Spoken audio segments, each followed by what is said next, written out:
لە هەر کوێکەن جوانترین سڵاوتان لەبێ بینەرانی شارپرێس ماوەیەکە دەنگی ناڕزاییدا ناو خەڵکی هەرێمی کوردستاندا بەرز بۆتەوە بەهۆی گرانبوونی نرخی شتومەک و کاڵا لەسەر هاوڵاتیان ماوەیەک لەمەوە پێش بەهۆی نرخی بەرزبوونەوەی نرخی ئەردەوە خاوەن سەمونخانە و نانەوەخانەکان بایکۆتی کارکردنیان ڕاگەیانوە دواتر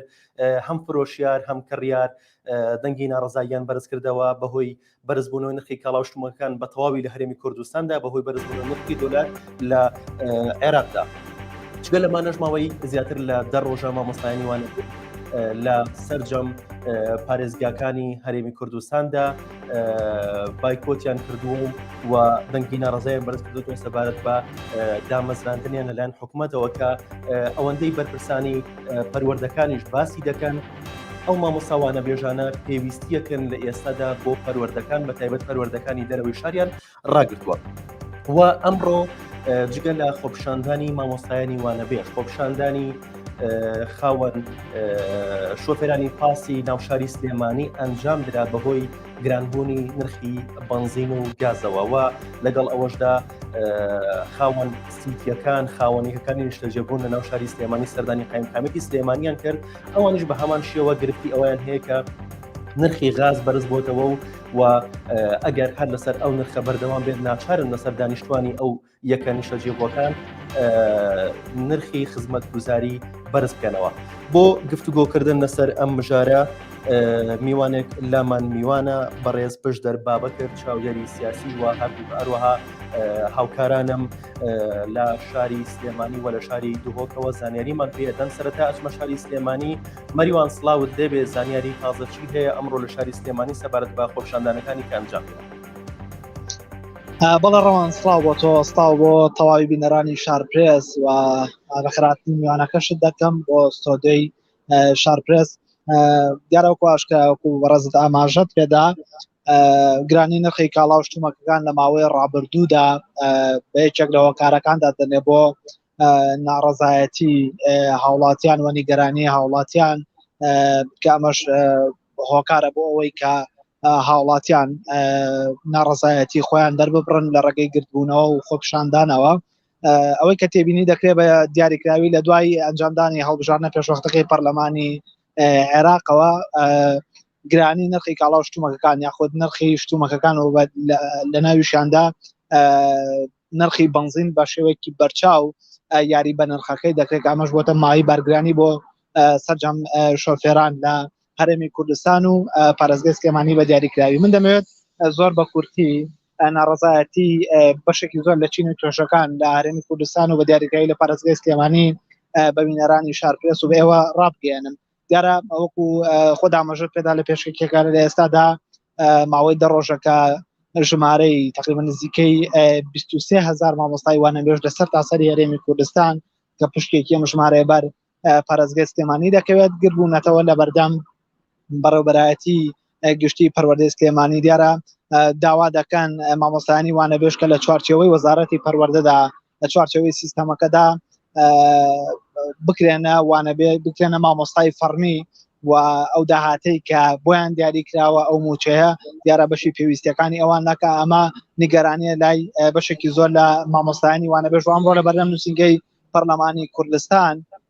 مامۆستایانی وانەبێژ یادداشتێکیان ئاراستەی نووسینگەی پەرلەمانی کوردستان کرد بە ئومێدی ئەوەی کە وەزارەتی پەروەردە ئاوەڕێی جدیان لێ بداتەوە. لە بەرامبەر ئەمەدا هەر ئەمڕۆ بەشێک لە شۆفێرانی پێڵەکانی گواستنەوە لە ناو شاری سلێمانی لە بەردەم قایمقامەتی قەزای سلێمانیدا گرت بوونەوە بەهۆی گرانی نرخی سوتەمەنیەوە کە بەشێک لە شۆفێرانە ئاماژیان بەوەدا کە گرانی نرخی سوتەمەنی لە ئێستادا بارگرانێکی گەورەیە بۆ ئەوان وە کێشەیەکی گەورەیە بۆ ئەوان لە کاتێکدا ئەو داهاتێک کە دەستیان دەکەوێت دەبێت بەشێکی زۆری جارێکی تر بۆ کڕینی سوتەمەنی و بنزین خەرج بکەنەوە کە ئەمەش ناڕەزایەتی بەشێکی زۆر لە شۆفێرانی هێڵەکانی گواستنەوەی لێکەوتەوە و لەگەڵ قایمقامەتی قەزای سلێمانیدا دانیشتنێکیان ئەنجامدا پەیامی خۆیان ئاراستەی قایمقامەت کە وە قایمقامەتی قەزای سلێمانیش بە پێ و زانیارانی کە بەرەزێمە گەشتووە بەڵێنی ئەوەی پێداون کە ڕێگە چارەی پێویست بۆ شۆفێرانی پاسەکانی ناوشار و هێڵەکانی گواستنەوە لە ناو شاری سلێمانیدا بدۆزێتەوە. لە هەمان کاتا دانیشتوانی بەشێک لە یەکەکانی نیشتەجێبوون سیتیەکان لە شاری سلێمانیدا بەهۆی گرانی نرخی غازەوە ئەوانیش سەردانی قیامقامەتی قەزای سلێمانیان کرد بە مەبەستی گەیاندنی نیگەرانیەکانیان ناڕەزایەتیەکانیان لە بەرامبەر گرانی نرخی گاز لە پارێزگای سلێمانی وەرەمی کوردستان بە شێوەیەکی گشتی و بە هەمان شێوە قیامقامەتی قەزای سلێمانی بەڵێنی ئەوەی پێدان کە ڕێگە چارەی پێویست بدۆزنەوە بۆ چارەسەرکردنی کێشەکان. ئەوەی کە تێبینی دەکرێت لە ئێستادا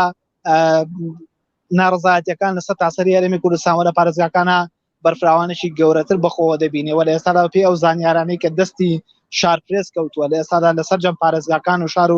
شارۆچەکاندا چەند گروپێکی تایبەتمەند دروست بوون بۆ ئەوەی کە ئەگەر لە ئایندەدا خۆپشاندان و ناڕزایەتی بەرفراوان لەسەر تاسەری هەرێمی کوردستاندا دروست بوو ئەوە لە ڕێگەی ئەم گروپانەوە سەرپەرشتی خۆپشاندانەکە بکرێەوە داواکاری ڕەواکانی خۆپشاندەران و هاوڵاتیان لە چوارچێوەی ئەو پەیامە یاخود ئەو ئامانجی کە بۆی چوون بەلاڕێدا نەبرێەوە ئەم گروپانە سەرپەرشتی خۆپشاندانەکان بکەن تا ئەوەی پەیامەکانی هاوڵاتیان باشی بگاتە ئەو شوێنەی کە مەبەستیانە و خۆپشاندانەکانیشان ئامانجدار بێت و بتوانێت ئامانجی خۆی بپێکێت. بەڵێ سپاس مەریوان لە شاری سلێمانیەوە ڕاستەخۆ لەگەڵمان بوویت بۆ گواستنەوەی زانیاریەکان. ئەچمە شاری دهۆک هاوکارم مەروان وەرەگرم. مەروان سڵاوت لێبێ دوا زانیاریەکان لە شاری دهۆک چی هەیە و سەبارەت بە گرانبوونی نرخی شتومەک و کاڵا لەسەر هاوڵات؟ بەڵێ ڕەوەند دەبێتەوە تەماشەوانی شار پرێز باش بێتن من دوێتن بەحسا بەهایە کەلوپەلان لە پارێزگەها دهۆک بگشتی بکەمەکی پارێزگە هێندی و لە کوردستان کو دیارێک و بەهای غاز و بەهای پانزین بەرە بلندبوون دەچێتن ڕۆژ دێ ڕۆژ هاوڵاتیان ژی ئەvە بۆ وەیەکی دەزەبرێتن و دەبێژن دەما خەڵک دەما حکوومەت شۆل بە خەلکی نەمینیتن ناچار دەبێتن بەهای تشتا گران بکاتن ئەvەژی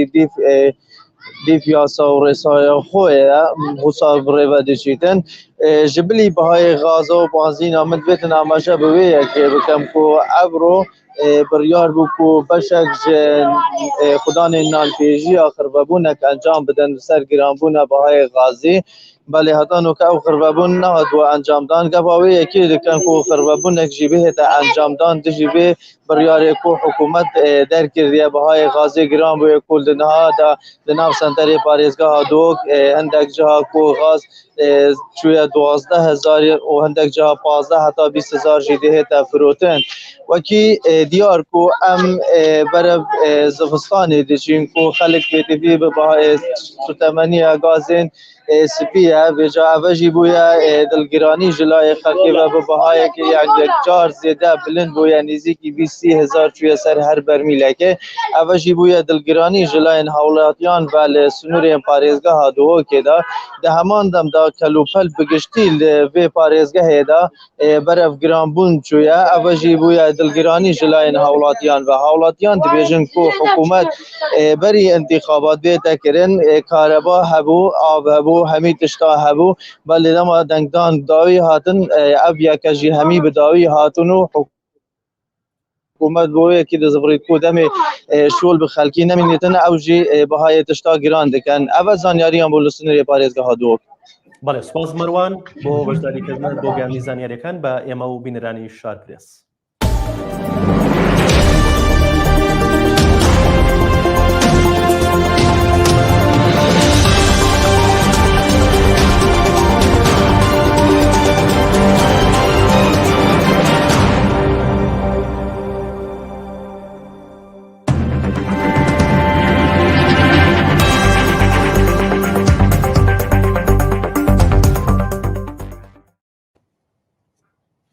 دووبارە سڵاوتان نەبێت بینەرانی شار پرێز گفتوگۆی تەوەرەکەمانە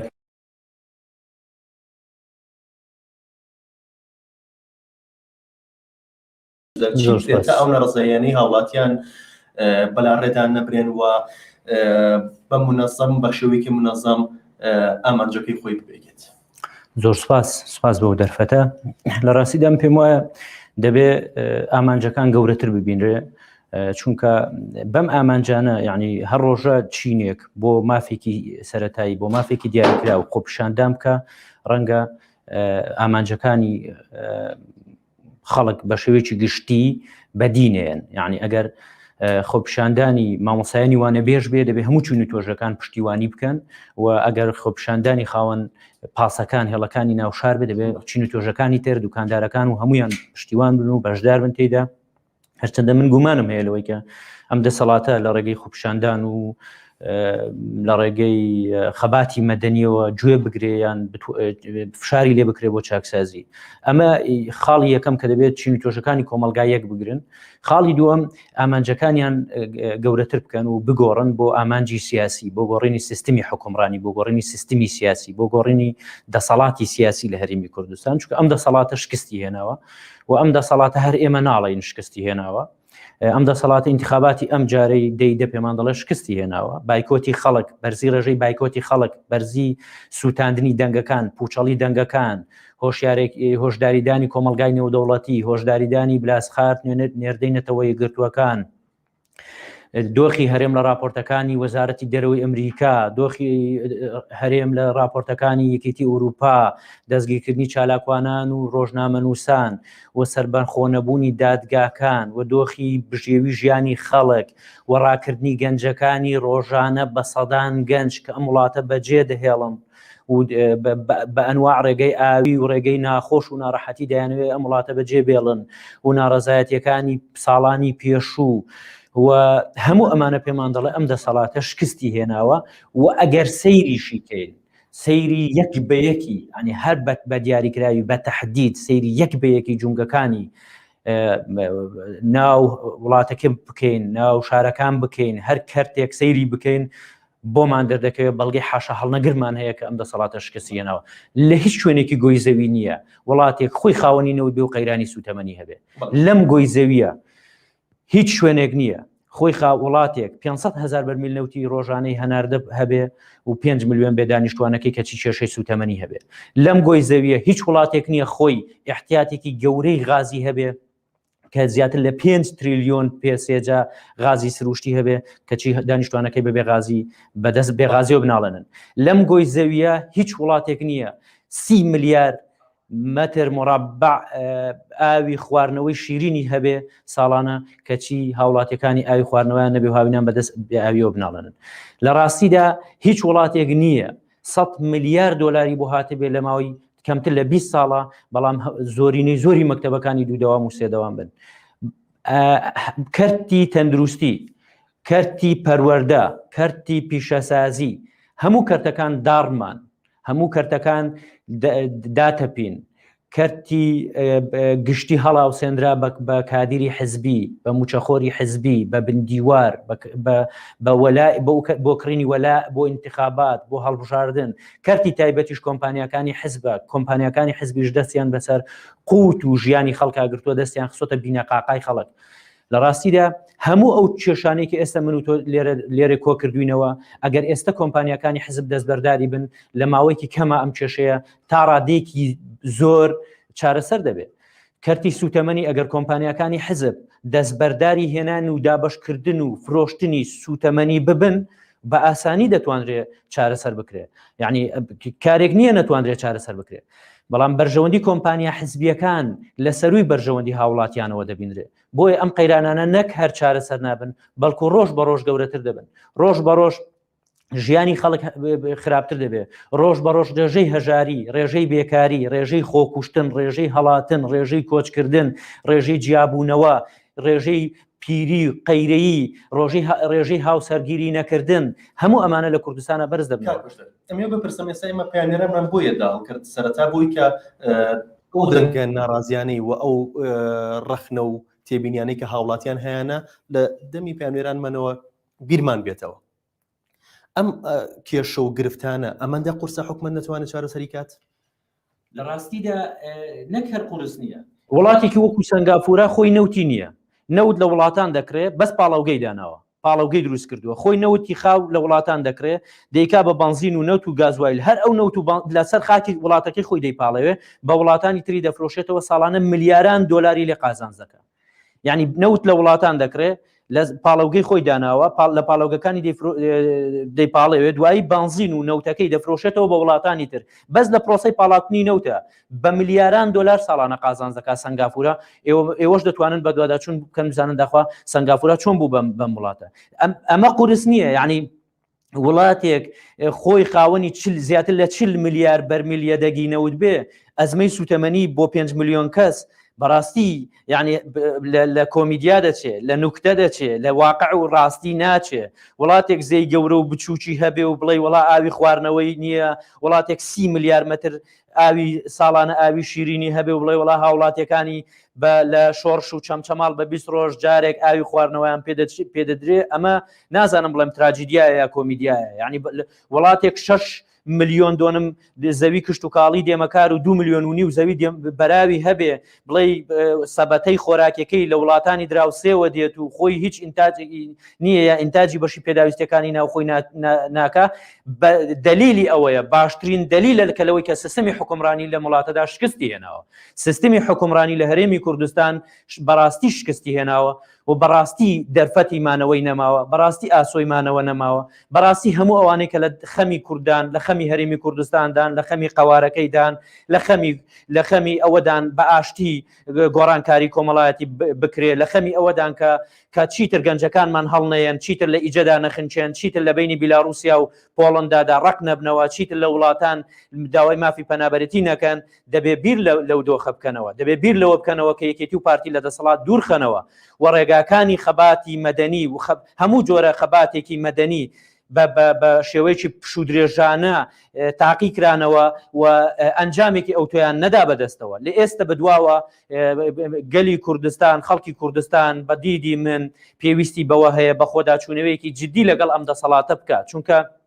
دوا ناڕزایەتی خەڵک بایکۆتی انتخابات بوو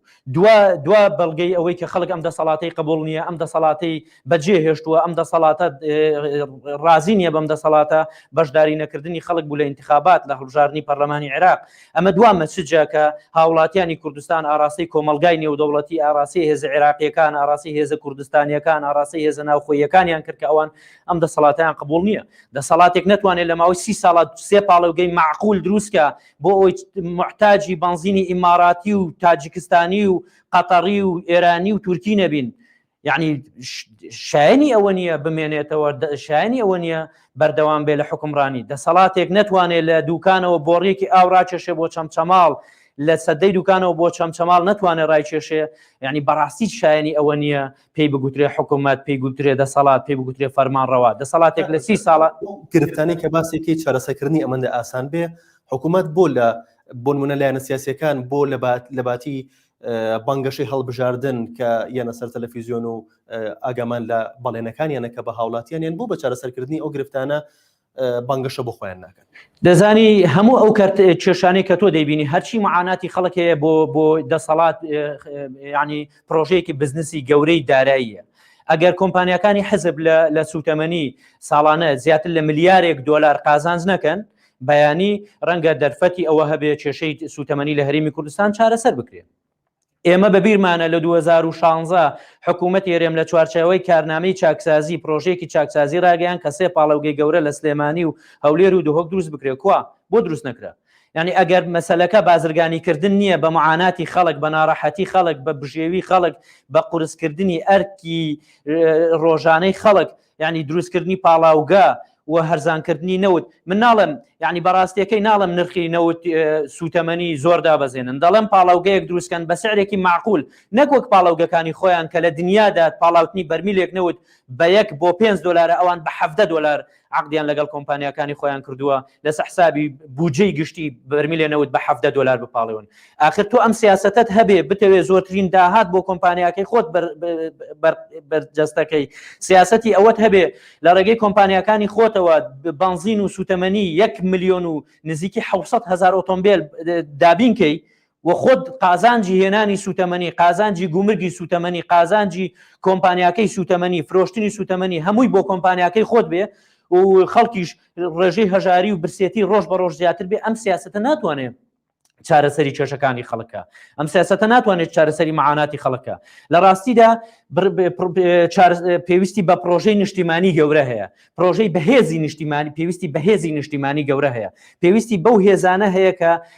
لە بەرژەوەندی بۆ کار بۆ بەرژەوەندی خۆیان دەکەن خەڵک دەکەن نەک بەرژەوەندی کۆمپانیەکانی خۆیان و خۆیان لەلایەن هەندێک لە چاودێرانی سیاسی و لەلایەن هاوڵاتیانیشەوە ئەم چارەسەر نەکردی گرفتانە لەلایەن حکوومەتەوە وەک سزایەکە بینن لە ڕاستیە ئەمەش کارێکی هەڵەیە یعنی سزای چێ دەدەیت چۆن سزای دەدەیت ئەوە تا خەڵک تۆی سزا داوە یعنی بەر لەوەی تۆ خەڵک سزا بدەیت تۆ چارەگە موچەت داهێنا لە کوردستان مەبەسم دەسەڵات چارەگە موچەی داهێنا چەندی لێچنیەوە خەڵکی برسی کرد چەندی لێچ چەندی ئیستیفادە لێ کرد فەرموو دەنگەکانی ئێستایان بە 2010 ئەم دوو حیزبە دەسەڵاتدارە یا ئەم سێ حیزبە دەسەڵاتدارەی کوردستان زیاتر لە 600,000 دەنگیان لە کوردستانە کەم کردووە زیاتر لە 600,000 دەنگی 2010 بۆ ئێستا زیاتر لە 600,000 دەنگیان کەم کردووە ئەم سێ حیزبە دەسەڵاتدارێکی ئێستا حکوومەت هێرێمیان پێکێناوە و سێ حیزبن کە شکستیان هێناوە لە ئیدارەدانی هەرێمی کوردستان لە ڕاستیدا تاقی کرایەوە خەڵک دەزانێت سزای دەدەی بەڵام ئەو لەوانەیە لە انتخاباتی داهاتوو ئەو نسبەی مشارەکەی خەڵکە کەمتریش ببێ و خەڵک خۆپیشاندان و ناڕزایەتی فراوانتر ببێ و دۆخی کوردستانیش بەڕاستیەکەی دۆخی کوردستانیش ببێتە قوربانی ئەم سیاسەتە هەڵانە یا ئەم سیاسەتە چەوتانە ئەگەر ستۆپێک بۆ ئەم حیزبە دەسەڵاتدارانە دانەندرێ یعنی بەڕاستیەکەی دیارە وازحە یعنی خەڵک لەوە تێگەیشتووە یعنی بۆچی سەدام حوسێن بە نەوتی کەرکووک دەیتوانی حربی ئێران بکە یعنی نەوتی کەرکووک و بەسڕەی لە بەردەستا بوو حربی ئێرانی دەکرد و خەڵکی عێراقیشی پێدەژیا هەر ئەم نەوتی کەرکووکە لە مانگی 6 2014 کەوتە دەست حکوومەتی هێرێم هەتا 16 ئۆکتۆبەری 2017 حکوومەتی هێرێم نەوتی کەرکووکی بەدەستەوە بوو نەوتی هێرێمیشی بەدەستەوە بوو چارەگە موچەشی بە 40 ڕۆژ 45 ڕۆژ دەدا بە خەڵک خەڵک تێدەگا کە تۆ عێراق سەدام بۆ دەیتوانی بە نەوتی کەرکووک شەڕی ئێران کا بۆ تۆ نەدەتوانی بە نەوتی کەرکووک و نەوتی کوردستان بە برایم خەلیل بە 500 میلیارد دیناری بەغدا بە داهاتی دوو مەتاڕی نێودەوڵەتی بە باج و زەڕیبە آخر باج و زەڕیبەیان لە ئاسێکی زۆر بەرز گەیاندوتە ئاسێکی زۆر بەرز باج و زەڕیبە 180 میلیارد دینار بۆ پێش 2015 ئێستا 600 میلیارد دینارە یعنی زیادکردنی ئەم بەم ڕێژە بە چەند سەد قات زیادکردنی باج لەسەر خەڵک ڕسومات لەسەر خەڵک و لە بەرامبەریشە بەخشینی کۆمپانیا نەوتیەکان کۆمپانیەکانی ئینتەرنێت کۆمپانیەکانی پەیوەندی تەلەفۆنی کە بە ملیاران دۆلار داهاتی ساڵانیانە بەخشینی ئەم کۆمپانیا گەورانە لە باج و خۆتزیینەوەیان لە باج و لە بەرامبەریش زیادکردنی باج لەسەر عەرەبانەوەی خەڵک و لەسەر لە فەفرۆش و لەسەر ئەوانەی داهاتێکی زۆر کەمیان هەیە دانانی زەڕیبەی قەتعا و کۆمەڵە باجی زۆر بێویژدانانە ئەمە یعنی بەڕاستی دەرفەتی مانەوەی ئەم دەسەڵاتە نەک هەر درێژ ناکاتەوە ئەگەر پێیان وایە بەمە تەمەنیان درێژ دەکەنەوە ئەمن پێم وایە ئەم جارە خەڵک سزایدان بەوەی کە نەچوو بۆ دەنگدان سزایدان بەوەی کە دەنجی بیان نەدا بەوەی دەنگەکانی پوچەڵک دەنگی خۆی پوچەڵکە ڕەنگە لە ئایندەدا نسبەی مشارەکە لەوەش زیاتر دابەزێ و نسبەی دەنگەکانی دەسەڵات لەوەش زیاتر دابەزێ ئەمە یەک دوو بیرمان نەچێ بەشداری نەکردنی خەڵک پەیامێکی گەورەیە دەبێت ئەم حیزبە سیاسیانە لی تێبگەن ئێستا خەڵک بەشداری دەسەڵات بەشداری دەنگدان ناکە شەرعیت نادا بە دەسەڵاتێک کە دەیچەوسێنێتەوە کە عقوبەی دەدا کە سزای دەدا کە ئاوی خواردنەوەی بۆ دابین ناکە کە غازی لەسەر گران دەکا کە نەوتی پێنادا کە بەنزینی لەسەر گران دەکا ئەمە مەسجێکە ئێستا ئەوەیە کە دەڵێ سزا دەدەم بەشداری دەسەڵات ناکەم و دەنگت پێنادەم بەڵام لە قۆناغی داهاتوودا ڕەنگە خەڵک بە دوای بەدیلی ئەم دەسەڵاتەدا بەورتر بە چڕتر بە فراوانتر ئێستا ئەم کۆمەلگای ئێمە زۆرینەی کە بەشداری دەنگدانی نەکردووە نزیک بە لە 170 خەڵک بەشداری دەنگدانی نەکردووە ئەم لە 170 ڕەنگە لە داهاتوودا بەدوای بەدیلی واقعی بەدیلی حەقیقی بەدیلی ڕاستەقینەی ئەم دەسەڵاتەدا بگەڕێ خۆم 70% کە بەشداری نەکردووە و نەبێ لە معاناتی نەبێ و نەبێ تێنەگا لە دۆخی سیاسی و نەبێ تێنەگا لە دۆخی ئابووری و نەبێ معلوماتی نەبێ لەسەر کۆمپانیەکانی حزب و نەبێ لە دەسەڵاتی و لە ذهنیەتی دەسەڵات تێنەگا لە پلان و داتای دەسەڵات تێنەگا لە هەنگاوەکانی دەسەڵات تێنەگا تێگەیشتووە بە هۆشیاریانەوە زۆری بە هۆشیاریانەوە بایکۆتی کردووە ڕەنگە لە قۆناغی داهاتوودا قۆناغی بە خۆداچوونەوەی ئەم 70% بێ کە زۆرینەیە قۆناغی گەڕان بێ بەدوای بەدیلی حەقیقیدا گەڕان بێ بەدوای هێزی ڕاستەقینەدا هێزی ڕازگۆدا هێزێک کە ڕازگۆ بێ لەگەڵ پەیامەکانی هێزێک کە ڕازگۆ بێ لەگەڵ لەگەڵ بەرنامەکەی خۆی بۆ ئەوەی بەدیلی ئەم دەسەڵاتە دروستکە. لەبەرەوە پێم وایە یەکێتی و پارتی لە مێژووی حکومڕانیاندا ئێستا لە لاواسترین دەسەڵاتیاندان لە لاواسترین قۆناغیاندان هاوڵاتیان چۆن هەڵسوکۆ دەگەڵ ئەم دۆخەیە بکەن بۆ ئەوەی کە گرژی و ئاڵۆزی لێ نەکەوێتەوە بە هەمان شێوەش بۆ ئەوەی کە بگەن بەو ئامانجی کە ئەیانەوێت. جارێ لە قورسە تعاملکردن لەگەڵ دەسەڵاتی دیکتاتۆر قورسە. دەسەڵاتێک یعنی بۆ مانەوەی شخصێک پەرلەمان داخە، دەسەڵاتێک 7 ساڵ یاسای بودجەی نەبێ، دەسەڵاتێک پێی بڵێ سەرۆکەکەت ماوەی بەسەرچۆ بڵێ پەرلەمان قفڵی لێ دەدەم، دەسەڵاتێک هێزێکی تێدا بێ بۆ نمونە بڵێ 1 کورسی بێن و 100 کورسی بێن من هەر دەسەڵاتم و هەر حاکم و هەر حکومڕانم تعاملکردن لەگەڵم دەسەڵات باسی شەڕی داعش و باسی هاتنی ڤایرۆسی کۆرۆنا و باسی ئەو شتانە ئەکات. دەزانی ڤایرۆسی کۆرۆنا تەنها ئێمە نەبووین، شەڕی داعش تەنها ئێمە نەبووین، لە شوێنی تریشە ئەم قەیرانانە بەرۆکی هەموو مرۆڤایەتی گرتووە، بەڵام ناکرێت پرۆسەی ڕقابی زەعیف و لاواز لە کوردستانە کە پەرلەمان خۆمان دەبینین لە ئاستی گەندەڵیەکانی حزب، لە ئاستی گەندەڵیەکانی حکوومەت، لە ئاستی ناشەفافێتی داهاتی نەوت خەرجی نەوت، لە ئاستی بندیوار، لە ئاستی هێزی حزبی و شەخصی چەندە لاوازە. تو ئەم لاوازیەش بە خەڵک ڕەوانە بینی بدایخی یعنی قسەکردنیش بە خەڵک ڕەوانە بینی، کۆبنەوەی پەرلەمانیش ڕەوانە بینی، ئەمە هیچ بیانویەک و بەڕێرێک نایەنێتەوە. من پێم وایە تعاملکردن لەگەڵ دەسەڵاتی دیکتاتۆری قورسە، چونکە لە دەسەڵاتی دیکتاتۆریدا ڕێز لە خەباتی مەدەنی ناگرێ، ڕێز لە خۆپیشاندان ناگرێ، ڕێز لە ئازادی کاری سیاسی و مەدەنی ناگرێ، ئەو عەقڵیەت و بەرنامەیە جێبەجێ دەکات کە خۆی باوەڕی پێ هەیە. لەبەرەوە ئەم دەسەڵاتە تعاملکردن لەگەڵ ئەم دەسەڵاتە ئاسان نییە، بەڵام هیوادارم ڕۆژنامەنووسان، مامۆستایانی زانکۆ، ڕۆشنبیرانی ئەم وڵاتە هەمویان بەیەکەوە بەدەستە جەمعی بەدەستخستنە ناودەستی یەکتر کار بکەن بۆ ئەوەی ئەم قۆناغە هەرێمی کوردستان بەبێ زیان لێی دەرچێ و گۆڕانکاری لە دەسەڵات بێتە ئاراوە. ئاسۆی گۆڕانکاری دەرکەوتووە، ئەم هێزانە چۆن بیانەوێ یان نەیانەوێ 70% بایکۆت یعنی ناڕەزایەتی گەورە، یعنی پێنەدانی شەرعیەت و بیرشمان نەچێ ئەو 30% کە چووە دەنجی بە ئەوان نەداوە بەشێکی زۆری سووتاندوێتی یا دەنجی بەلایەنەکانی ترداوە، کەواتە ئەم دەسەڵاتی ئێستا لە کوردستان حاکمە، حکومڕانە، گرێبەستی نەوتی دەکا، کەمینەیەکی زۆر کەمە، کەمینەیەکە کە لە 20% خەڵک تێناپەڕێ و 20% خەڵک نەمافی ئەوەی هەیە، قانونیەن سیاسیەن بە هیچ شێوەیەک مافی ئەوەی نییە ئەم هەموو زوڵم و زۆر و باج و خەراجە بەسەر ئەم خەڵکەدا بسەپێنێ، مافی ئەوەی نییە چیتر خەڵکی کوردستان بچەوسێنێتەوە، مافی ئەوەی نییە چەند کۆمپانیایەک بەرهەم بێنێ کە سارمایەکەیان سەروی مامۆستانی زانکۆ کردە. ئێستادا هەندێک لە پەرلەمانتارانی پێشوو و لە ماگەڵ مامۆستانی زانکۆ پشتگیری لە دەنگە ناڕازیەکانەکەن، ئەو دەنگە ناڕازیانی کە ئێستا لە هەرێمی کوردستاندا هەیە سەبارەت بە بەرزبوونەوەی نرخی کاڵا و شتومەکەکان. ئەمە هیچ ئەنجامێکی باشی هەبێت؟ هیوادارم ئەنجامێکی باشی هەبێت، چونکە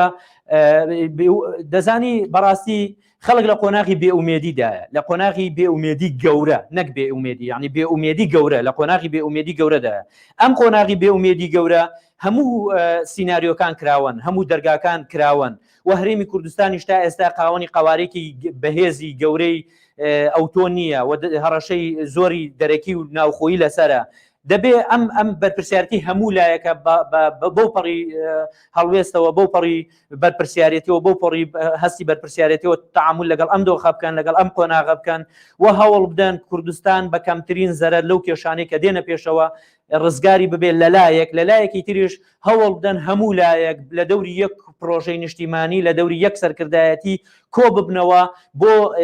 گۆڕانکاری لە حکومڕانی، گۆڕانکاری لە دەسەڵات و گۆڕانکاری لەم حزبە سیاسیانە و هێنانە دروستکردنی حکوومەتێکی نیشتیمانی دوور لە دەستی کۆمپانیای حزب، دوور لە هێزی چەکدار، دروستکردنی حکوومەتێکە خەڵکی شایستەی خەبات و قوربانیدانی کیمیاباران و ئەنفالی گەلی کوردستان بێ، خەبات و قوربانیدانی پێشمەرگەی کوردستان بێ، خەبات و قوربانیدانی کەسوکاری شەیدان بێ. ئەم دەسەڵاتە لە ئاستی ئەو بەرپرسیارەتەدا نییە، لە ئاستی بەرپرسیارەتی خوێنی شەیدان و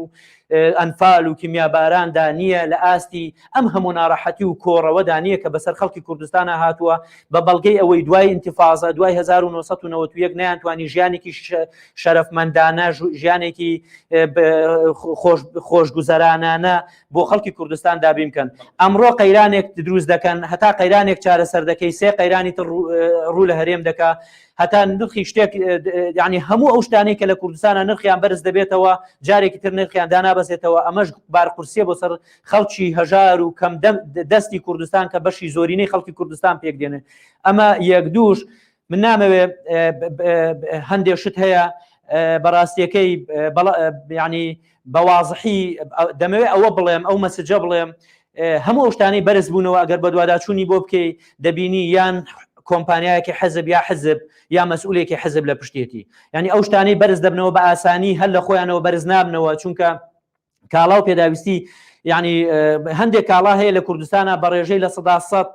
لە ماوەی 1 ساڵە هەیە بە لە 400 هەیە لە 500 بەرز بۆتەوە لە بۆرسەی عالەمیە ئەو کاڵایە نرخەکەی بەو شێوەیە بەرز نەبووتەوە کەواتە دەستێکی تر هەیە لە ناوەوە دەستێکی تر هەیە مەساڵحێکی تر هەیە بەرژەوەندێکی تر هەیە کە ئەم کاڵانە بەم جۆرە بەم بەهایە بەم نرخە لەسەر خەڵکی هەژار و قوربەسەر و بەدبەختی کوردستان زیاد دەکات بۆیە دەبێ بە دوواداچوون بکرێ خاڵ بخرێتە سەر پیت بخرێتە سەر یەک بەیەکی ئەمانە و دیاری بکرێن و تەحدید بکرێن و بەرنامە دابنرێ بۆ چارەسەری هەموو ئەو قەیرانانە لە چوارچێوەی پرۆژەیەکی نیشتیمانی پرۆژەیەکی نیشتیمانی ڕازگۆ لەگەڵ خەڵک ڕازگۆ لەگەڵ دەنگدەر چونکە باوی ئەوە نەماوە گەلەکەمان لە قۆناغێکی هۆشیاری بەرزدایە هیچ هێزێک کە درۆی لەگەڵ خەڵک بکات کە ناڕازگۆ بێ چەند ساڵێک ڕەنگە بتوانێت ئیدامە بدا چەند ساڵێک ڕەنگە بتوانێت خەڵک فریودا لە کۆتاییدا خەڵک سزای دەدا لە کۆتاییدا خەڵک ئەو هێزانە بەجێ دێڵێ و لە کۆتاییدا خەڵک ئەو هێزانە ینی کۆتاییان پێدەهێنێ چاوەڕێ دەکرێت پێشبینی دەکرێت کە گەڕێکی دیکەی خۆپیشاندانەکان هەرێمی کوردستان بگرێتەوە بە هەموو ڕۆژێ چاوەڕوان دەکرێت مادام 70% خەڵک لەم دەسەڵاتە ناڕازیە و بەشداری انتخاباتی نەکردووە بڕوای بە دەنگدان نییە مادام زۆرینەی خەڵکی کوردستان بڕوای بەم حزبە سیاسیانە نەماوە مادام یەکێتی و پارتی گۆڕان کە سێ حزبی دەسەڵاتدارن لە هەرێمی کوردستان لە ماوەی کەمتر لە 4 ساڵیان لە 3 ساڵە 700,000 زیاتر لە 700,000 دەنجیان کەمی کردووە کەواتە 700,000 ئەندامی یەکێتی و پارتی و گۆڕان لەم دەسەڵاتە بوونەوە لە بین 2010 بۆ 2021 مادام ئەمانە هەیە پێشبینی دەکرێت هەموو ڕۆژێک ناڕزایەتی و خۆپیشاندانی خەڵک دەست پێ بکاتەوە پێشبینی دەکرێت هەموو ڕۆژێ ناڕزایەتی خەڵک لەسەر شەقامەکان بێ بەس وەکو لە سەرەتا باسم کردیەکەم دەبێت خەڵک یەک بگرێ دووەم پرۆژەکەی لە پرۆژەی ئانی و کارەبا و ئاوە بگۆڕێ داواکاریەکانی بگۆڕێ بۆ گۆڕینی سیستمی حکومڕانی گۆڕینی دەسەڵاتی سیاسی و دروستکردنی حکوومەتێکی نیشتیمانی انتقالی بێ یان